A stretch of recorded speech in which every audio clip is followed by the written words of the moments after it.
Lukas 9 ayat 57 sampai 62, hal mengikuti Yesus, demikian firman Tuhan. Ketika Yesus dan murid-muridnya melanjutkan perjalanan mereka, berkatalah seorang di tengah jalan kepada Yesus, jadi orang pertama ya, "Aku akan mengikut engkau kemana saja engkau pergi." Yesus berkata kepadanya, "Serigala mempunyai liang dan burung mempunyai sarang, tetapi anak manusia tidak mempunyai tempat untuk meletakkan kepalanya." Lalu Yesus berkata kepada seorang lain, ini berarti orang kedua ya, "Ikutlah aku." Tetapi orang itu berkata, "Izinkanlah aku pergi dahulu menguburkan Bapakku." Tetapi Yesus berkata kepadanya, "Biarlah orang mati menguburkan orang mati, tetapi engkau pergilah dan beritakanlah kerajaan Allah di mana-mana." Dan seorang lain lagi berkata, ini berarti orang ketiga, "Tuhan, tetapi izinkanlah aku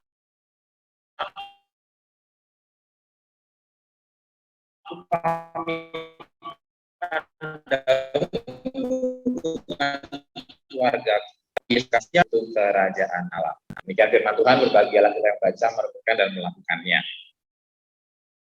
Anak-anak kalian, Bapak Ibu yang dikasih Tuhan, ayat sebetulnya dicatat juga peristiwa yang mirip dalam Matius 8 ayat 19 sampai 22. Tapi kita tidak bisa pastikan kisah yang di Matius 8 dengan yang di Lukas 9 ini apakah kisah yang sama. Kita tidak bisa pastikan, gitu ya. Kalau dalam Matius 8 yang dicatat cuma 2 orang yang berjumpa dengan Yesus. Dalam Lukas 9 yang dicatat 3 orang yang berjumpa dengan Yesus. Tapi 2 orang yang dicatat sama ini, kalimatnya, dialognya sama, ya mirip begitu. Jadi kita tidak tahu ini peristiwa yang sama atau peristiwa yang berbeda. Dan saya pikir kita tidak terlalu penting ya untuk mengejar dan mencari tahu hal itu. Tapi saudara, kita akan fokus dalam Lukas 9 saja. Karena ketika penulis Lukas, Dr. Lukas menuliskan kisah ini dalam Injilnya, pasti dia punya agenda. Ya, ada agenda sehingga si penulis Injil Lukas mencantumkan kisah ini, ya meskipun di dalam Matius sudah pernah dibahas. Nah, sekarang kita akan fokus ke penulis Injil Lukas nih. Di dalam kisah ini Yesus berjumpa dengan 3 orang dalam perjalanannya. Dikatakan ketika Yesus dan murid-muridnya melanjutkan perjalanan mereka, dia ketemu 3 orang, saudara-saudara ya. Dan biasanya ketika saya juga mencari-cari begitu ya informasi, buku tafsiran tentang bagian ini, saya mendapati orang cenderung untuk selalu berusaha menjelaskan orang pertama itu tipe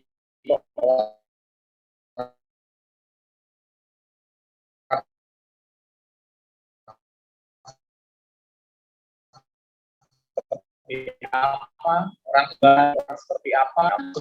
Ini bagi saya firman Tuhan ini susah sekali. Jadi jangan kalian pikir Pak Cahyo kalau persiapan khotbah itu enteng-enteng saja. Pak Cahyo sampai nggak bisa tidur. Ini mau ngomong apa ya? Karena apa teman-teman? Karena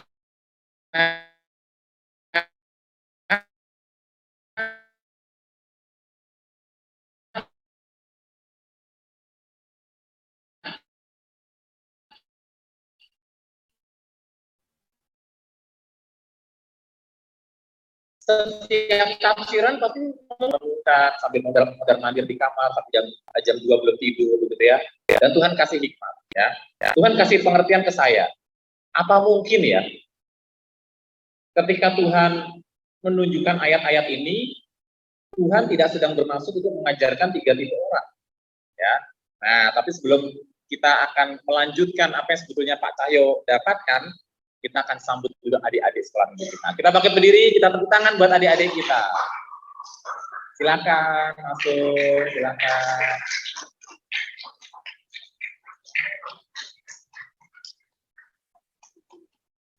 Ini adik-adik remaja kita datang dan akan bersama-sama sejak sekarang mengikuti kebaktian di komisi remaja. Silakan duduk buat kalian semua.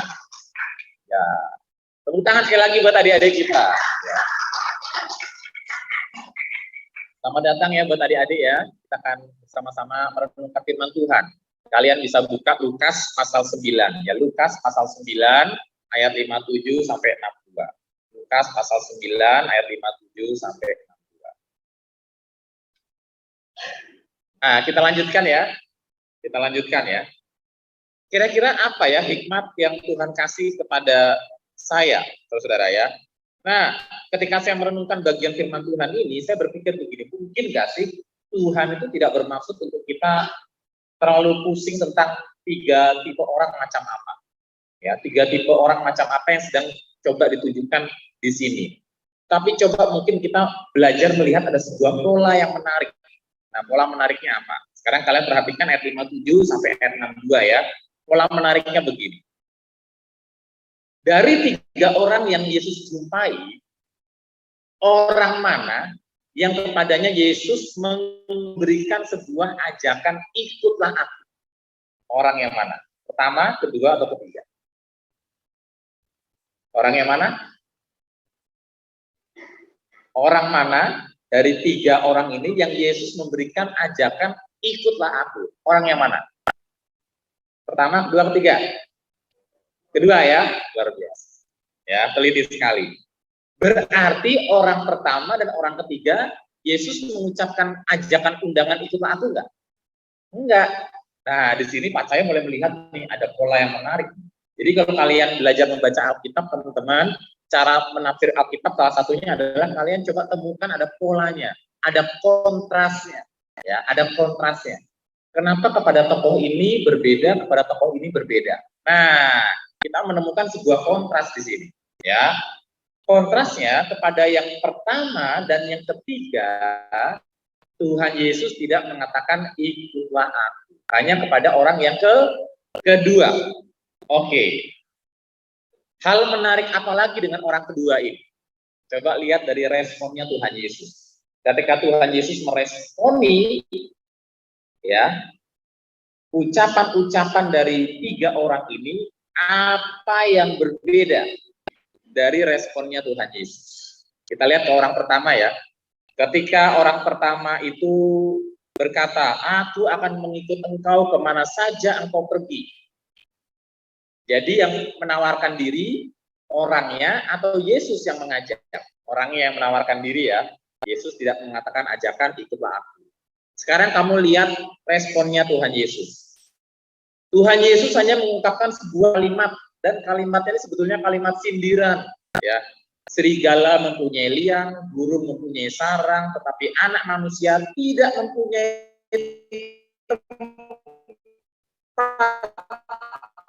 untuk meletakkannya. Lanjutannya kalimat itu. Sekarang bandingkan dengan orang kedua. Orang kedua adalah satu-satunya orang di mana Yesus mengajak, ikutlah aku. Tetapi sekarang kita lihat bagaimana orang itu berkata, izinkanlah aku pergi dahulu menguburkan Bapakku. Dan respon Yesus bagaimana? Biarlah orang mati menguburkan orang mati, tetapi engkau pergilah dan beritakanlah kerajaan Allah di mana-mana. Kita ketemu ada satu perintah di sini. Perintahnya apa? Pergilah dan beritakanlah kerajaan Allah di mana-mana. Sekarang bandingkan dengan orang ketiga. Orang ketiga sama seperti orang pertama, menawarkan diri, mengajukan diri. Padahal Yesus tidak undang, Yesus tidak ajak, tapi mereka mengajukan diri. Dan orang ketiga berkata begini, aku kan mengikut engkau Tuhan, tapi izinkanlah aku pamitan dahulu dengan keluargaku. Dan bagaimana respon Yesus? Yesus cuma mengungkapkan kalimat sindiran lagi. Sama seperti kepada orang pertama, Yesus lagi-lagi cuma nyindir. Yesus bilang begini, setiap orang yang siap untuk membajak tetapi menoleh ke belakang tidak layak kerajaan Allah, tidak kasih perintah. Jadi hanya kepada orang kedua Yesus memberi perintah apa? Pergilah dan beritakanlah kerajaan Allah di mana-mana. Nah, kita menemukan pola di sini, ya. Jadi pola apa yang kita temukan? Kepada orang pertama Yesus tidak ngajak dan Yesus tidak kasih perintah. Dia malah nyindir, ya. Yang ngajuin diri itu justru orangnya, bukan Yesusnya yang ngajak.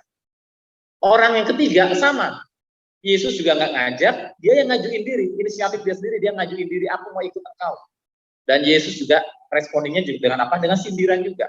Dan Yesus tidak ngasih perintah apa-apa.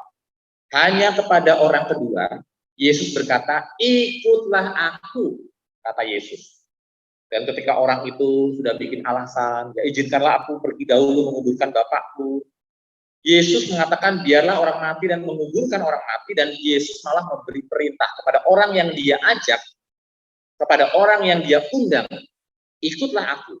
Yesus memberi perintah, pergilah dan beritakanlah kerajaan Allah di mana-mana.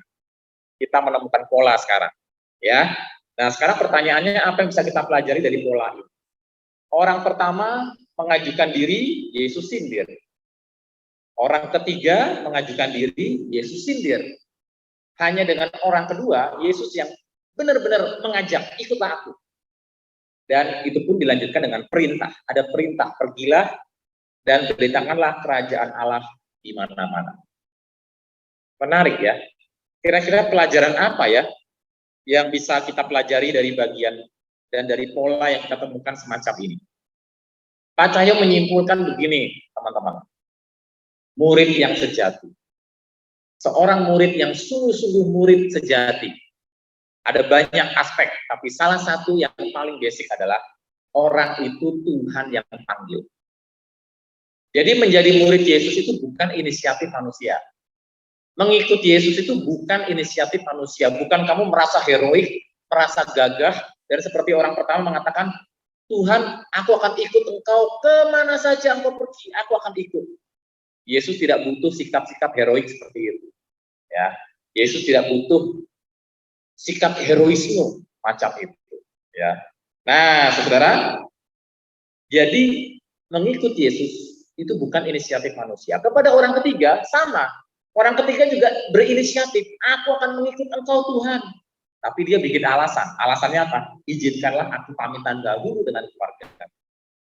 Nah, saudara, dan kepada tipe orang pertama dan tipe orang ketiga, Yesus tidak kasih jawaban, cuma kasih sindiran. Kalau saya jadi orang pertama, sakit hati nggak ya? Saya sudah bilang loh, kemana saja engkau pergi, aku akan ikut. Yesus malah mengucapkan sebuah kalimat nyindir, dan nyindirnya ini nyindir seolah-olah mempertanyakan motivasi saya. Coba kalimatnya gini, serigala punya liang, maksudnya sarang ya, burung mempunyai sarang. Tetapi anak manusia atau Yesus tidak mempunyai tempat untuk meletakkan kepalanya. Artinya Yesus mau ngomong gini, kamu nawarin diri mau ikut saya, ini kepada orang pertama ya, kamu inisiatif mau ikut saya, tapi ingat loh, ikut saya itu bukan menjadi prospek atau jalan untuk kamu itu mendapatkan kenyamanan. Ya, seolah-olah kepada orang pertama ini Yesus mengatakan, kamu mau cari nyaman, jangan ikut saya. Ikut saya malah susah. Untuk meletakkan kepala aja, jangankan bantal ya. Untuk naruh kepala aja saya nggak ada. Mau ikut Yesus, begitu ya. Nah, anak-anakku sekalian, jadi mengikuti Yesus itu bukan inisiatif manusia. Ketika ada orang yang berinisiatif dengan heroik mau mengatakan, aku ingin ikut Yesus, Yesus bilang, benar, aku nggak ada tempat menaruh kepala loh. Artinya ikut Yesus jadi murid, jadi orang Kristen itu bukan untuk cari kesenangan, bukan untuk jalan untuk prospek untuk kamu hidupnya nyaman. Dengan kata lain, Yesus ingin nyindir, ya, mengungkapkan seolah-olah ingin mengungkapkan isi hati motivasi dari orang pertama. Orang pertama ini seolah-olah ingin disingkapkan motivasinya bahwa kamu tuh ikut Yesus cuma pengen cari untung aja.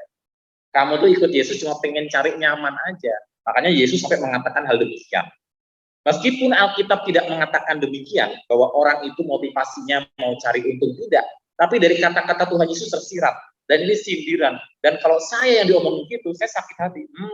Pahit deh. Ya, udah inisiatif, nawarin diri. Dia bilang, ya, yakin mau ikut saya.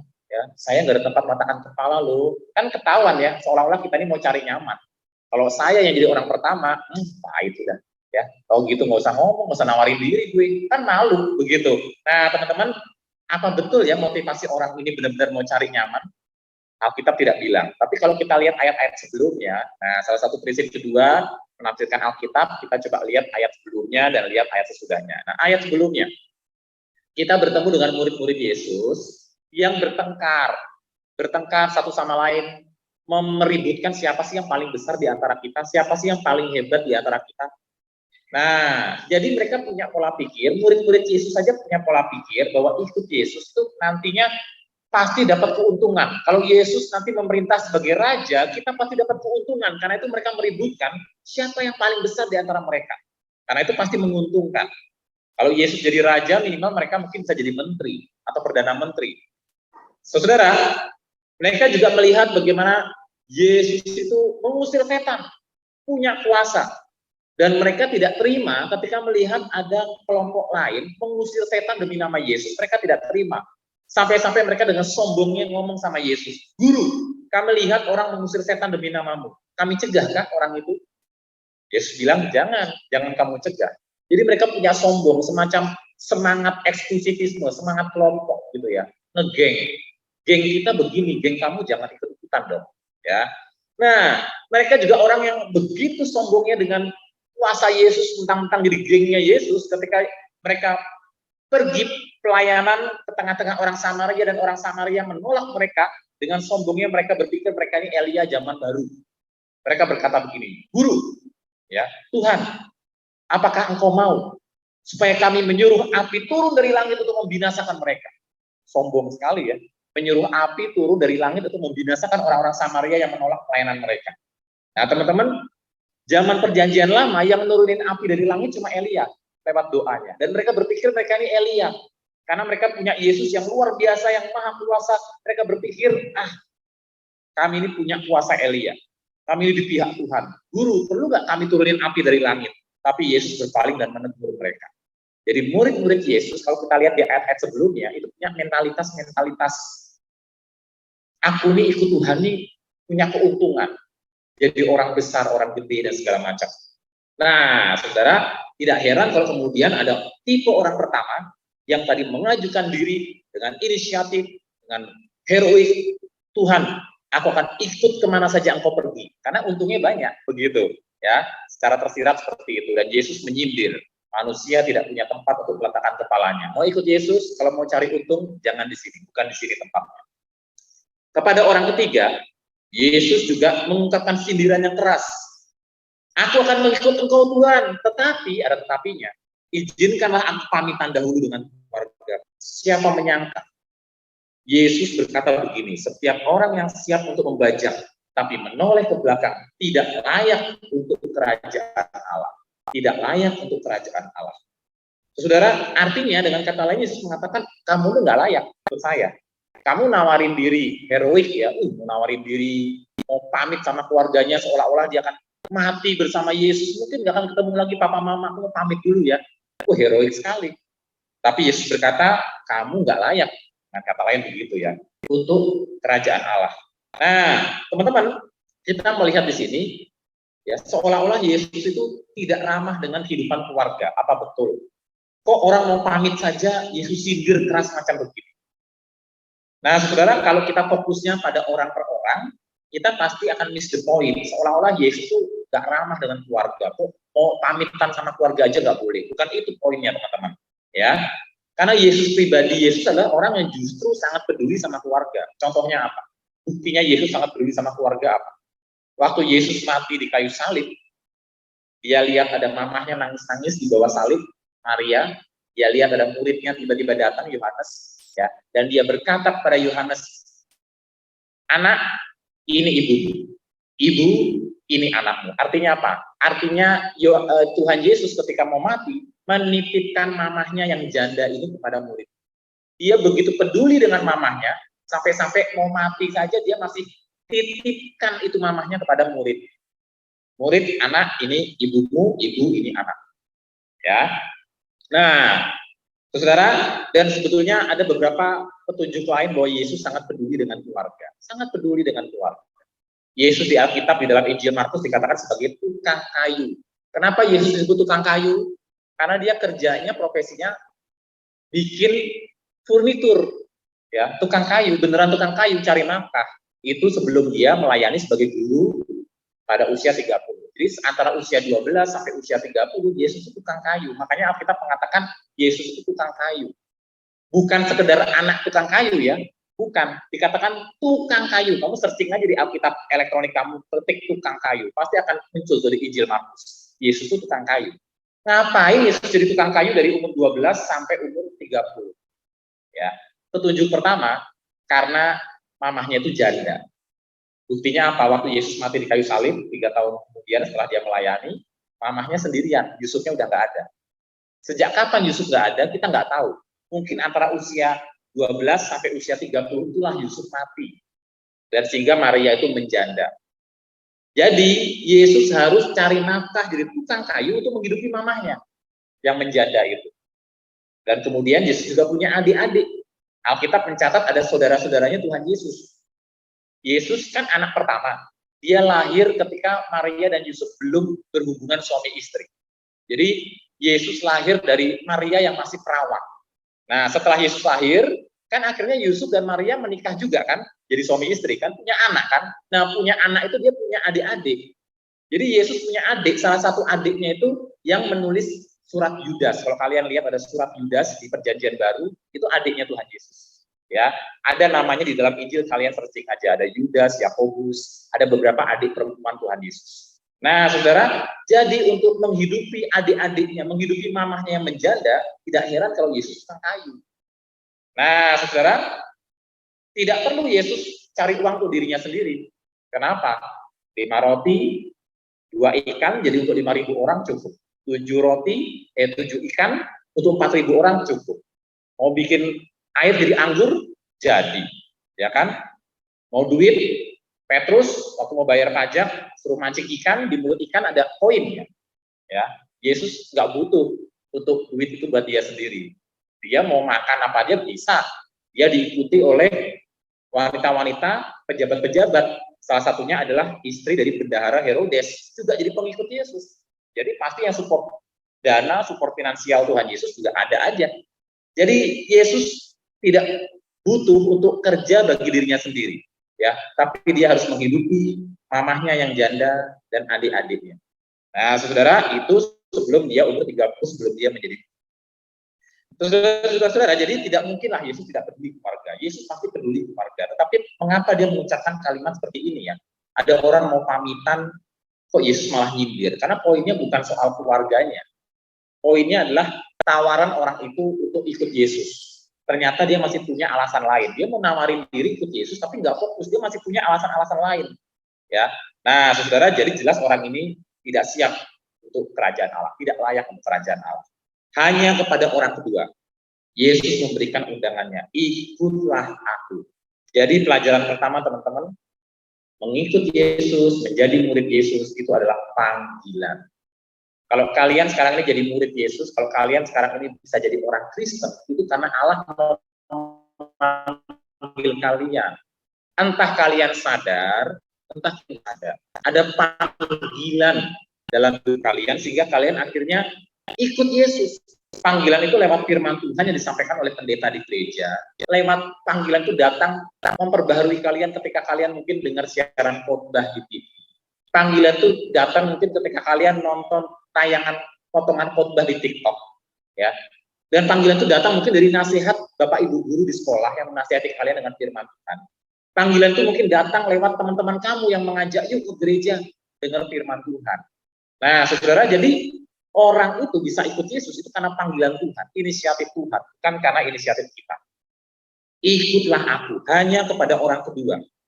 Dan kepada orang kedua yang Yesus telah ajak ini, Yesus memberikan perintah. Sebelumnya, orang itu mengatakan begini, izinkanlah aku pergi dahulu menguburkan Bapakku. Wah, izinkanlah aku pergi dahulu menguburkan Bapakku. Maksudnya apa, saudara? Nah, maksudnya begini, ya. Apakah bapaknya orang ini baru mati atau sudah beberapa waktu mati? Kayaknya nggak mungkin, ya. Kalau bapaknya baru mati, pasti dia nggak di situ nongkrong sama Yesus. Kalau bapaknya baru mati, pasti dia sudah ada di tengah-tengah keluarganya, gitu ya. Terus apa maksudnya dia mengatakan izinkanlah aku pergi dahulu menguburkan bapak? Nah, ada sebuah kisah dari Timur Tengah, ya. Kisah di Timur Tengah ketika seorang ahli Alkitab itu pergi di daerah Timur Tengah wisata, ya, mungkin mau entah wisata entah penelitian gitu dari Timur Tengah.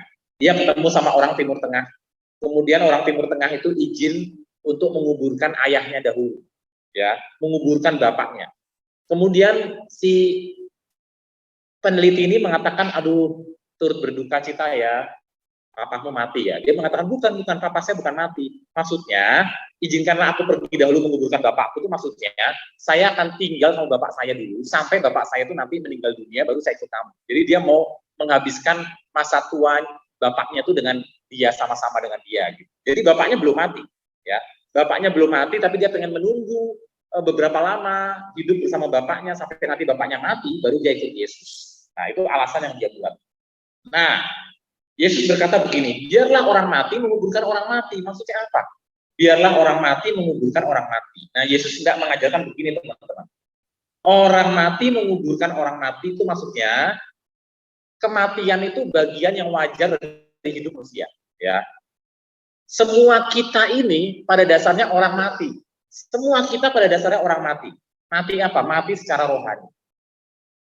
Kita semua adalah orang-orang yang mati rohani karena manusia telah jatuh dalam dosa. Dan kita semua juga akan mati secara jasmani akibat dosa. Dosa juga menghadirkan kematian jasmani dalam hidup kita. Jadi kita double mati, teman-teman. Mati rohani iya, mati jasmani iya. Itu udah realita. Itu kenyataan hidup orang, tidak bisa menolak dan tidak bisa melakukan apa-apa dengan itu.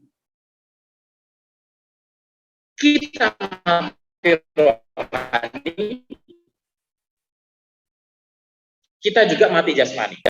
Dia menunjukkan itu realita. Ya. Orang mati pasti menguburkan orang mati. Kamu sudah mati rohani di hadapan Tuhan akibat dosa, dan pasti orang akan mati jasmani juga, dan itu pun akibat dosa. Dan orang mati rohani pasti akan menguburkan orang mati jasmani karena dua-duanya akibat dosa. Itu sudah realita hidup. Biarlah orang mati menguburkan orang mati. Nah, tetapi engkau, kepada orang kedua, Yesus mengatakan, pergilah dan beritakanlah kerajaan Allah di mana-mana. Beritakan kerajaan Allah yang akan membuat orang-orang yang mati rohani akan mendapatkan hidup secara rohani. Nah, jadi teman-teman, jangan mau kalah dua kali. Udah mati rohani, mati jasmani, kalah dua kali. Sekarang orang kedua ini, kamu pergi. Kamu kan sudah kuajak ikut aku. Kamu pergi, beritakan kerajaan Allah di mana-mana, beritakan Injil di mana-mana, supaya orang nggak perlu mati dua kali. Orang nggak perlu kalah dua kali. Selamatkan mereka dari kematian rohani. Supaya nanti ketika mereka mati jasmani, mereka akan dibangkitkan lagi di dalam kehidupan bersama Tuhan.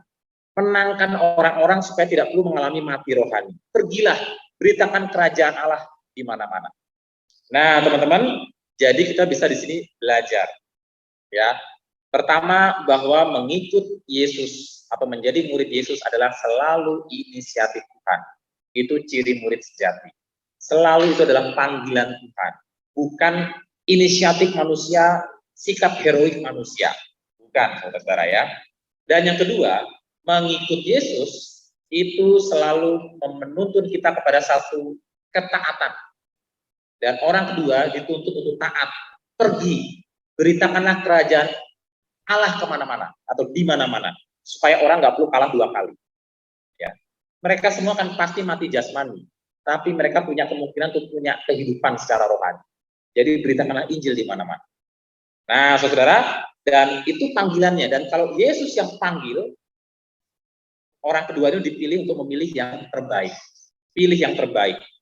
Karena ini adalah panggilan. Nah, adik-adikku sekalian, anak-anakku sekalian, Bapak Ibu guru yang dikasih Tuhan, ini memberikan pelajaran buat kita. Mari kita sekarang ini belajar yang pertama, bersyukur. Bersyukur kalau saya bisa ada duduk di tempat ini pada hari ini, itu adalah karena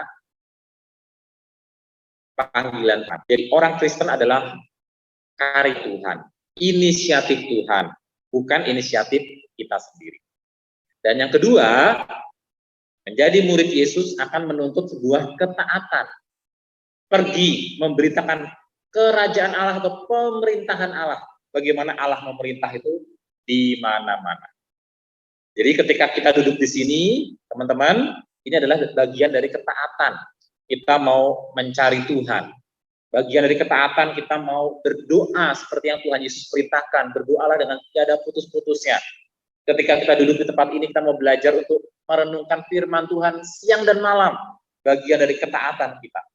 Nah, karena itu mari kita ingat, ada anugerah Tuhan ketika kita semua duduk di tempat ini. Hari ini adik-adik yang komisi anak naik ke komisi remaja. Artinya perjalanan kalian menjadi murid itu bertambah ke dalam satu level yang lebih tinggi lagi. Ya, pelajarannya mungkin akan jadi lebih tinggi lagi. Kalau di komisi anak banyak cerita-cerita sekolah minggu menjadi dasar buat adik-adik, anak-anak. Nanti di komisi remaja mungkin sudah mulai belajar bagaimana cerita-cerita sekolah minggu itu kemudian mulai teraplikasi di dalam kehidupan orang muda, anak remaja.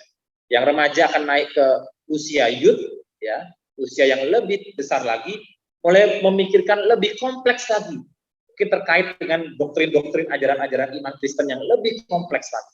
Jadi ada sebuah perjalanan menjadi murid dan itu tidak akan pernah mudah. Nah, teman-teman, tapi kalau Tuhan yang sudah panggil kita, marilah kita percaya Tuhan akan menyertai. Karena nantinya pada akhirnya kita akan diminta taat mengerjakan satu tugas, membawa pemerintahan Allah, yaitu firman Tuhan, Injil Kerajaan Allah di mana-mana. Nah, bagaimana kita bisa taat kalau kita tidak belajar firman dengan rajin, dengan tekun, rajin ibadah, rajin berdoa, dan rajin meneliti firman Tuhan. Nah, anak-anakku sekalian, jadi saya dorong, ya, terus mari yang komisi anak naik komisi remaja naik ke youth. Jangan setelah ini kemudian hilang.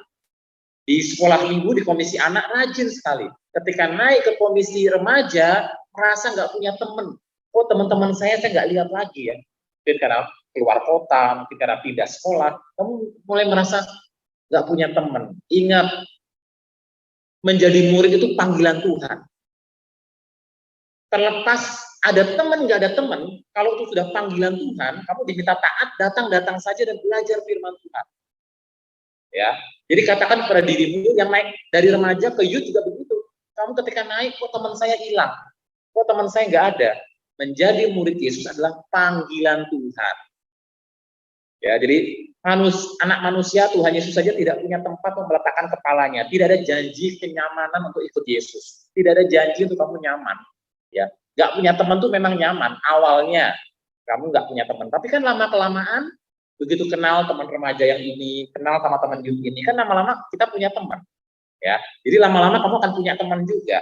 Jadi ingat, mengikut Yesus, murid Yesus adalah panggilan. Jangan karena nggak punya teman besok nggak datang lagi. Saya sering dengar anak remaja, anak youth ya, kenapa belum ikut kebaktian? Masih di depan, nunggu temennya datang terlambat. Kenapa? Nunggu teman. Loh, kamu mau cari Tuhan atau mau cari teman? Tuhan sudah hadir di ruang ibadah, beribadah sama kamu, siap untuk menyambut kamu. Kamu datangnya telat belakangan. Kalau Tuhan sudah rindu sekali untuk bisa bersekutu dengan kamu, kamu nunggu teman. Kan teman bisa ketemu Senin, Selasa, Rabu, Kamis, Jumat, selesai kebaktian, kan ketemu lagi. Tapi bisa datang taat sama Tuhan, datang kebaktian, nggak perlu tunggu teman, langsung datang saja. Ya, anak-anakku sekalian ingat, menjadi murid Yesus tidak menjanjikan kenyamanan, harus fokus. Kalau siap ikut Yesus, itu seperti orang yang siap membajak, tapi masih noleh-noleh ke belakang, itu nggak layak, kata Tuhan Yesus. Masih noleh-noleh ke belakang, artinya masih punya prioritas lain. Kayak orang ketiga tadi, itu nggak layak. Ikut aja, ya. Belajar apa yang Tuhan Yesus mau ajarkan, menuntut ketaatan, dan pada akhirnya kamu akan diutus memberitakan kerajaan Allah di mana. Nah, saudara, jadi itu yang menjadi pesan saya buat hari ini. Ya, ada panggilan Tuhan menuntut ketaatan kamu menjadi murid yang sejati. Hari ini saya mendengar satu firman Tuhan yang luar biasa. Saya baca roti perjamuan kudus saya. Di dalam roti perjamuan kudus itu saya mendapatkan satu ayat yang indah sekali yang mengatakan Tuhan akan berperang untuk kamu dan kamu akan diam saja. Dan itu yang akan kita alami di dalam kehidupan kita sebagai murid. Tuhan yang akan berperang buat kamu, dan kamu akan diam saja. Karena panggilan Tuhan selalu tentang inisiatif Tuhan. Bukan tentang inisiatif manusia. Kita sok heroik. Tuhan, aku ikut engkau. Enggak. Itu selalu tentang tindakan Tuhan. Tindakan Tuhan. Dan seumur hidup, kamu akan selalu mengalami tindakan Tuhan. Tuhan yang akan menolong kamu. Tuhan yang akan membela kamu. Tuhan yang akan menyelamatkan kamu, Tuhan yang akan menguatkan kamu, Tuhan akan menghiburkan kamu, selalu tentang tindakan Tuhan. Kalau Pak Cahyo bisa ada di sini sebagai hamba Tuhan, itu pun karena tindakan Tuhan. Ya, selalu ada tantangan pelayanan, tantangan kehidupan, kamu akan mundur dari pelayanan, mundur dari hidup mengiring Yesus. Tetapi kalau kita ada di sini sampai saat ini, itu karena tindakan Tuhan. Mari ikut Yesus. Thank you.